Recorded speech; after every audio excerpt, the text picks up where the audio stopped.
So yun, good day mga tol, welcome back to my channel for today's video. So yun, flex ko lang tong additional kong DMX controller na Broadway DMX 512A. So hindi ko lang alam kung bakit meron ng A ngayon. So titingnan natin kung anong pinagkaiba sa mga dating DMX controller at ibang brand. So yun. So yun, pagdating naman sa scanner button, same lang din. 1, 2, 3, 4, 5, 6 hanggang 12. Then sa master dim, yun din, 1, 2 hanggang 16 din ang kanyang fader. Then sa sync buttons, hanggang 8 din. Then speed, fade time, fade selector, and bank, program, mid-add, auto-delete, music, bank copy, display. So, chase 1 to chase 6, then blackout. So, yun. Sa pagdating dito sa kanyang front, parang wala namang pinagkaiba compared do sa ibang brand ng DMX controller na 512. So, meron lang akong isang napansin dito na medyo wala na siya compared dun sa dating DMX.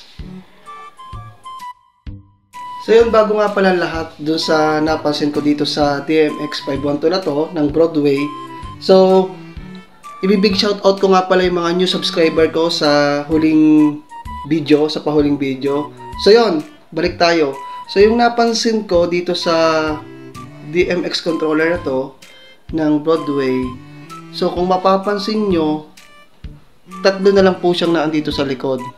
So, kung familiar kayo sa ibang DMX controller, meron kayo mapapansin na isang switch dito.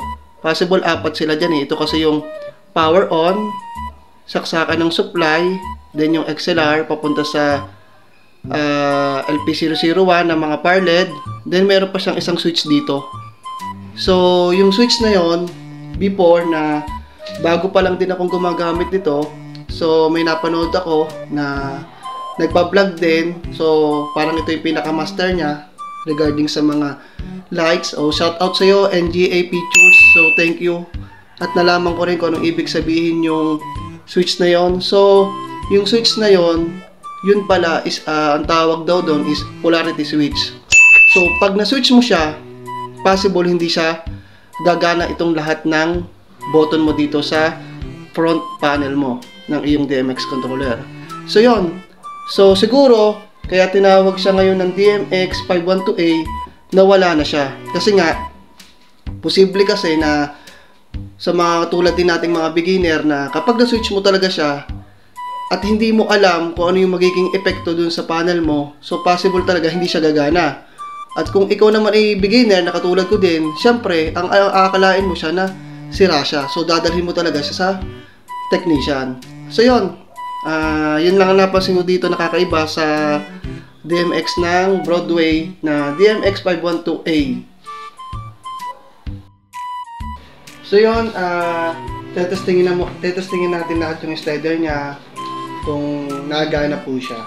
So yan, naka-on na siya. So ang pipindutin ko lang ay scanner button 1. So kaya scanner button 1 lang dahil nakaprogram po si LP001 ng power LED ko ng D001. So yon, slider 1 siya yung master dimmer. So punta muna tayo sa slider number 5, red. Slider number 6, green. Slider number 7, blue. Slider number 8, white. So pag pinull color natin siya, so yan, hinaan lang natin ng konti. Ang slider number 2, strobe. Yan. Habang tinataas mo yan, bumibilis ang pagkaka-strobe niyan. Yan. Then ang slider number 3 naman, Yan, changing color naman siya. Then ang slider number 4, ito yung speed niya. Yan. So yun lang naman ang function ng mga slider na yan. So siguro sa next video na lang yung mga paano mag-program. So yun. So shoutout muna tayo kay Uncle Jovan TV. Big shoutout sa'yo. Kay Lolo Gabs, shoutout sa'yo. Then kay Noro Dariani TV, ANJ Motovlog, Roy Sasing, big shoutout. Alvin Antonio,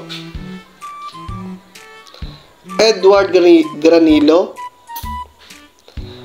Q Saronion, Robin Di Gracia,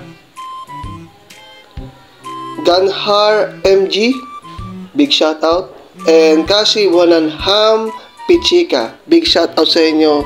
Sa mga subscriber ko, saka sa mga sumusuporta sa akin, Happy New Year sa inyo. So, sa mga ka-sounds natin, so sana nung 31, hindi tayo nasiraan ng mga equipment ng ating sound. So, dahan-dahan lang po sa pagpihit. Alam ko na gusto natin ng malakas dahil New Year nga po. So, ingat lang po at napakamahal po ngayon ng mga gamit.